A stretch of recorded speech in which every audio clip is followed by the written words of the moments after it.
effectively. So that's another investment we can make to ensure that the borders are being secured.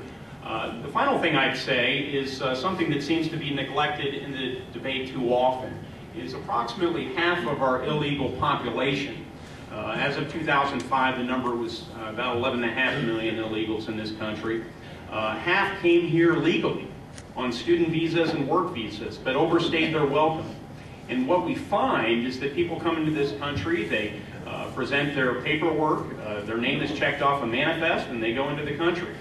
But when they leave major seaports and airports and land points of departure, at least last time I checked, we weren't ensuring that everyone was checked off that list. Hard to believe. So we literally lost track over a period of time who should or who should not be in this country. People were overstaying their welcome. So let's first fix that problem. Over a period of years, update that Department of Homeland Security database, and then equip traffic cops with this database. So that if you get pulled over, most of us come into contact with law authorities through our local traffic police. They'll ask for your license, your registration, and oh, by the way, when I go back to that squad car, I'm to see if you should be in this country in the first place. Should you not be in this country, then they will initiate deportation proceedings. That's a cost-effective way over a period of years to begin to thin out that half of the population. It's a very expensive problem, though. The future cost of illegal immigration is estimated by the Heritage Foundation to be at $500 billion. $500 billion. Now, we can't afford that sort of expense in this down economy. You know, I would note that that's future taxes of $6,500 for every family in America. Now, compared to the deficit spending we've seen in recent years, Mike supported $11,000 per family of deficit spending during his 2 years in Congress. So you compare the illegal immigrant problem with our other spending. I just want to put in context, talking about economic issues here. We need to solve illegal immigration, but let's put it in perspective. Thank you.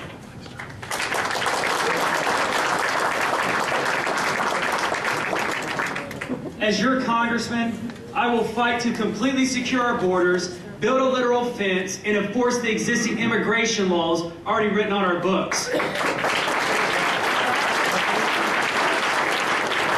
Because I consider illegal immigration to be a matter of national security. If we do not know who's coming into our country, then how can we protect our citizens? Now, the politicians say that we can't secure our border. Because if we do, Mexico's economy will collapse, causing a humanitarian crisis. But the opposite is true. Every day that our border is left open, Mexico moves further towards collapse because the drug lords have now become more powerful than the government itself. We must secure our border. Our Mexico's collapse will create an economic and national security disaster for the United States. Therefore, once in Congress, I will utilize my office to enforce the existing immigration laws and completely secure our borders.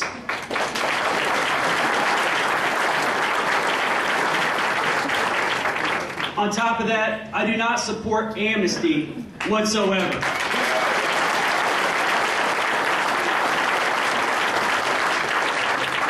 We cannot allow people who their first act in our country was to break the rule of law citizenship. You see, we already have a way to come into this country. It's called go back home, get in line, and do it the right way. Now, see, America actually has one of the most lenient immigration policies in the world.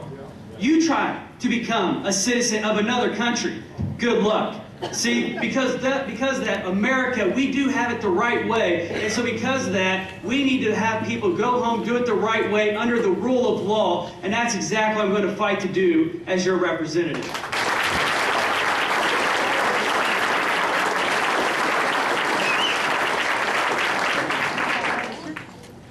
Thank you. I'm absolutely opposed to amnesty. I know there are people that come here on a legitimate visa and do overstay their visa. There's no question a lot of people arrive here or stay here illegally that way. I think we ought to turn visa enforcement over to Blockbuster Video. Because if your video's late, they know it's late and they know where to find you. I'm sure they could do a lot better job than the State Department.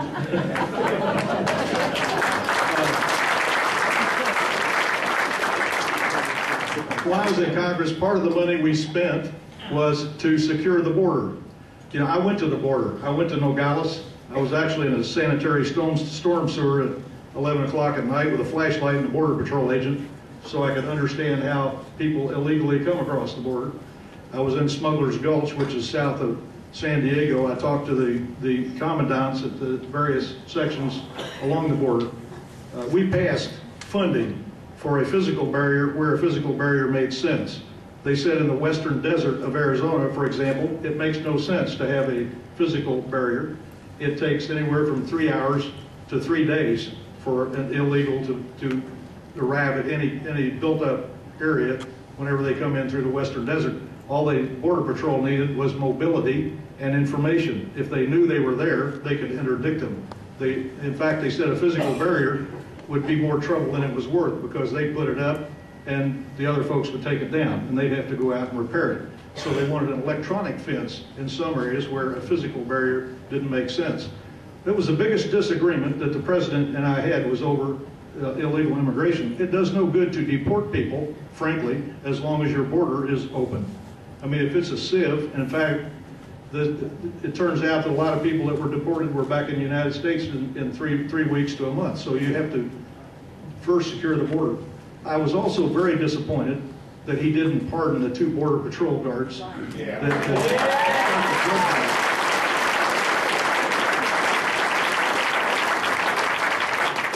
In my mind, he shouldn't have waited until the end of his term to commute the sentence. He should have pardoned them immediately after they were convicted. We need to secure our border, both for immigration and for our national security. And it can be done. I asked the people on the border if they thought it was possible. They said absolutely. We had some National Guard on the border when I was there. They did most of the electronic surveillance and handling of the unmanned aerial vehicles, and rather than being actually in an arrest position on the border itself. But I'm not opposed to using National Guard there either. But thank you.